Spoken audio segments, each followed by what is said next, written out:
C'est parti pour la deuxième phase de construction du tramway. Ce lundi 29 mai, les travaux dits d'infrastructure vont débuter dans le Grand Avignon. Ils vont consister à construire les chaussées et trottoirs dans leur forme définitive pour qu'ils soient utilisés durant les travaux. Un chantier qui couvrira progressivement jusqu'à l'automne toute la longueur du tracé, soit 5 km 200. Sur chaque bout de chantier, la durée moyenne de travaux devrait varier entre 10 et 14 semaines.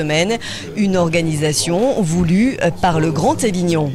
Nous sommes bien conscients des nuisances que peuvent créer un chantier et donc le but de notre phasage de ce chantier est la réduction de la gêne aux riverains et de la gêne aux automobilistes pour que tout le monde retrouve des conditions de vie normales et ainsi organiser l'acceptabilité aussi du tram, parce que beaucoup se posent des questions, mais le but, je voudrais quand même le rappeler, c'est d'offrir un moyen de transport moderne.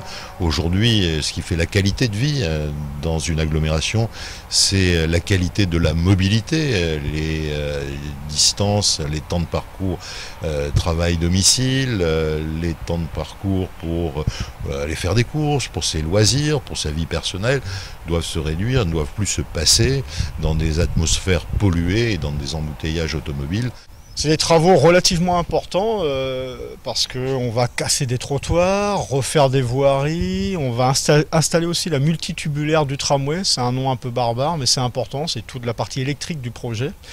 Donc ça veut dire c'est quand même des gros travaux, on va avoir un système de barriérage relativement important, du coup derrière on va avoir des accès relativement contraint quand même pour les commerçants, les riverains. Donc tout ça, ça se fait dans un travail de collaboration avec les commerçants, les riverains. Donc c'est pour ça qu'on a mis en place une équipe de médiation importante. Une équipe de médiateurs qui aura notamment comme mission, dès le 29 mai, d'informer la population des changements d'accès aux voies de circulation automobile. Comme à Saint-Chamond, il ne sera plus possible d'emprunter dans les deux sens le passage souterrain d'accès au centre commercial Cap Sud. Bien évidemment, des déviations seront mises en place. Il est d'ailleurs demandé à chacun de suivre ces consignes de circulation afin de réduire au maximum les perturbations occasionnées. Pour suivre au quotidien l'évolution des travaux et donc de la circulation, plusieurs possibilités pour s'informer. La lettre info travaux, le site dédié au tram ainsi que sa page Facebook ou encore le point info chaque jour sur France Bleu Vaucluse dès 7 h du lundi au vendredi.